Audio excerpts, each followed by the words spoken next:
Divers found a tube on an ancient shipwreck, and what was inside is pretty much impossible.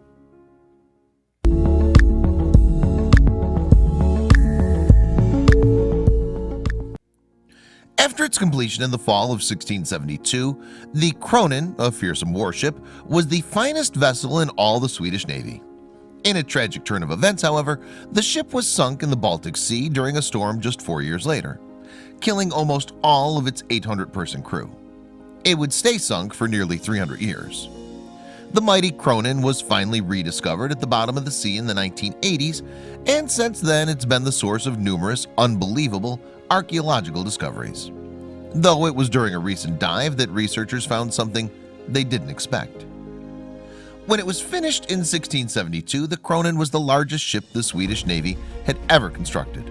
Sadly, it sank in 1676 during a storm, killing nearly 800 people and leaving its hull at the bottom of the Baltic. It was rediscovered in the 1980s by Anders Franzen, and since then there have been yearly dives to the wreckage. Tons and tons of treasures have been recovered, particularly weapons of war.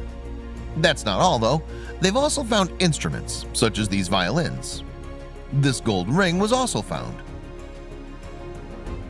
And all of these gold coins were found too. There was also a jar recovered, but what was inside? When it was opened, the researchers were overwhelmed by a smell they said was like a mix of yeast and Roquefort cheese. And it turned out to be some preserved dairy product. This is a diagram of the wreckage. Here's a reconstruction of what below the deck would have looked like. And here's the ship's bell. It's easy to see why researchers are such big fans. Still, it sure would have been amazing to see this ship when it was still sailing. This cross-section of the hull shows just how big it was. Guess it's time for another dive. Who knows what they'll find next? So, cheese can last forever, as long as it's at the bottom of the sea.